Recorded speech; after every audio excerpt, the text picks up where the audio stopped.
146편입니다. 할렐루야 내 영혼아 여호와를 찬양하라.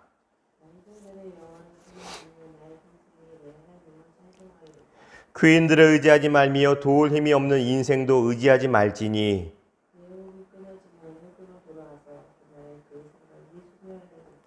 야곱의 하나님을 자기의 도움으로 삼으며 여호와 자기의 하나님에게 자기의 소망을 두는 자는 복이 있도다.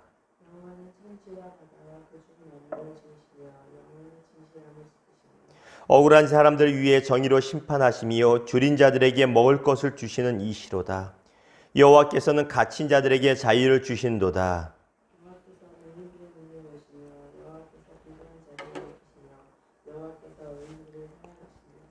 여호와께서 나그네들을 보호하시며 고아와 과부를 붙드시고 악인들의 길은 굽게 하신도다. 같이 읽습니다. 시온아 여호와는 영원히 다스리시고 내 하나님은 대대로 통치하시리로다. 할렐루야. 아멘. 오늘 말씀을 가지고 하나님께 올인하라라는 주제와 제목으로 주의 말씀을 같이 나누기를 원합니다. 며칠 전인가요? 차를 타고 가는데 큰아이가 저한테 이런 질문합니다. 아빠, 왜? 아빠 혹시 채권이 뭔지 아세요? 라고 물어봅니다. 여러분 제가 나름 똑똑한 것 같지만 모르는 건 정말 잘 모릅니다. 채권이 뭐냐 물어봐서 모른다고 솔직하게 대답을 했습니다. 들어는 봤는데 그게 뭔지 잘 모르겠습니다. 국채 발행 이런 말도 들어봤는데 잘 모릅니다. 왜냐하면 4월 시간에 배울 때도 그리 관심이 없었고 특별히 제 삶에 크게 관심이 없기 때문입니다. 관심이 없기 때문입니다. 채권, 증권, 펀드 이런 건 저는 전혀 알지를 못한다는 것입니다. 다만 한 가지 제가 주워들은 것이 있다면 채권을 뭘 하든 증권을 하든 주식 투자를 하든 아니면 펀드를 하든 간에 한 곳으로 올인하지는 말라는 것입니다. 속된 말로 몰빵하지 마라. 왜? 위험하기 때문에. 그래서 뭐 해라? 분산 투자하라고 말한 것을 늘 들어왔습니다. 그런데 성경은 우리에게 뭐라고 말하는 줄 아십니까? 분산 투자하지 말고 올인해라, 몰빵하라고 말합니다. 다만 물질이나 사람이나 다른 것이 아니라 어디다? 하나님께 올인하는 시당을 가지라고 우리에게 권면하고 있다는 것입니다. 자, 오늘 말씀은 우리에게 분명한 주제 한 가지를 던져줍니다. 무엇이냐면 사람이나 다른 것 의지하지 말고 오직 하나님만 의지하라고 분명하게 우리에게 말해주고 있다는 것입니다. 여러분 3절 말씀 보실까요? 귀인들을 의지하지 말며 도울 힘이 없는 인생도 의지하지 말지니 유명한 사람이라고 의지하지 말고 어떤 사람이라도 너희가 자꾸 의지하고 보호받으려고 하지 말아라. 그러나 5절이 말하고 있습니다. 야곱의 하나님을 자기의 도움으로 삼으며 하나님을 도움으로 삼으며 자기 하나님에게 소망을 두는 자는 복되다. 사람이 아니라 재산이 아니라 다른 것이 아니라 오직 하나님께 올인하라고 우리에게 분명히 말하고 있다는 것입니다. 그 이유가 무엇입니까?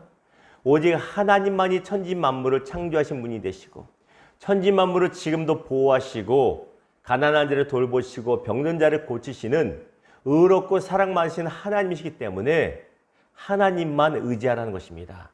이 모든 것을 한마디로 말하면 다시 말하면 이렇습니다. 하나님은 부도나지 않는 분이라는 것입니다. 여러분 기억하십시오. 세상은 이것저것 분산하는 이유가 한 가지라도 부도나고 깡통주식 될까 봐 분산하는 것이지만 우리 살아계신 하나님은 부도나지 않는 분, 언제나 승리하신 분이심을 믿으시기를 주님의 이름으로 축원합니다. 그래서 우리 신앙은 하나님께 온전히 올인해야 되는 것입니다. 신앙생활을 하면서 교회는 열심히 다니면서 어떤 국회의원처럼 카톨릭 가서도 카톨릭 무슨 뭐 이름 있잖아요. 그걸 받고 세례명을 받고 교회에서도 직분을 받고 불교 가서도 불교 신자로서의 무슨 법령을 받는 것 이거 올바른 신앙 아닙니다. 구원받는지 안 받는지 모릅니다만 올바른 신앙 아니라는 것입니다. 사랑하는 성도 여러분 하나님께 올인하시기를 주님의 이름으로 축원합니다. 창세기 32장에 보니까 야곱이 고향 땅으로 돌아오는데 금이 환양입니다. 그런데 문제가 있지요. 무엇입니까? 20년 동안 복수의 칼날을 갈고 있던 형 에서입니다. 만나기 하루 전 야곱이 얼마나 고민되는지 모릅니다. 그래서 그가 자신의 머리를 써서 분산 투자를 합니다. 성경에 보니 자신의 가족과 종들과 모든 재산을 셋째 넷째로 나눠서 한 번씩 보냅니다. 분산 투자죠. 말 그대로. 왜? 분산 투자에서 첫 번째 게 부도나면 두 번째 게 막아지겠고, 두 번째 게 안 먹히면 세 번째 막혀지겠고, 이 방법을 씁니다. 그럼에도 야곱의 마음속에 평안이 없어서 그가 오히려 밤새 잠을 못 이루다가 그러나 구원을 받습니다. 무엇 때문에? 분산 투자한 것 때문에 구원받는 것이 아니라 밤새 잠을 못 이루며 혼자 남았을 때 하나님의 천사가 내려오자 그와 함께 씨름합니다. 밤새도록. 다시 말하면 밤새 하나님께 올인하며 기도합니다. 하나님, 내가 이 방법 저 방법 분산해서 다 했는데 하나님 아니면 안 되겠습니다. 사랑하는 성도 여러분, 이 새벽에 기도할 때 하나님께 매달리시기를, 하나님만 붙잡으시기를 주님의 이름으로 축원합니다. 우리가 해야 될 거 하지 말란 것이 아니잖아요. 해야 될 거 해야 되지만 사람한테 우리의 마음에 의지하는 마음이 있다면 하나님께 돌리시고 하나님이 열어주기를 간구하시기를 주님의 이름으로 축원합니다. 말씀을 맺겠습니다.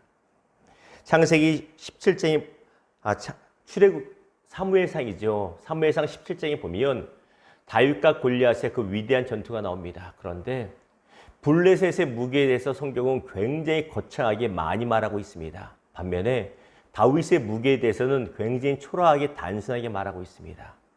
그 이유가 무엇인지 아십니까? 바로 같은 주제입니다. 세상은 이것저것 다 의지해야 된다고 말합니다. 왜? 완벽하지 않으니까. 이게 부도날 수 있고 이게 엎어질 수 있고 이게 자빠질 수 있으니까. 그러나 다윗 보십시오. 뭘 붙잡습니까? 물맷돌이요? 그건 보이는 것이고 하나님 붙잡습니다. 그래서 사무엘상 17장 45절의 고백을 보면 다윗이 이렇게 말합니다. 너는 칼과 창과 단창으로 내게 나오거니와. 무슨 말이에요? 너는 이거저거 다 해가지고 분산해서 나를 싸우려고 하지만 나는 살아계신 이스라엘의 하나님의 이름 이거 하나 붙들고 나간다고 말합니다. 하나님께 올인한 다윗이 이겼음을 기억하시기를 주님의 이름으로 축원합니다. 이 신앙 우리의 신앙 되기를 다시 한번 주님의 이름으로 부탁드립니다. 같이 따라해 봅시다.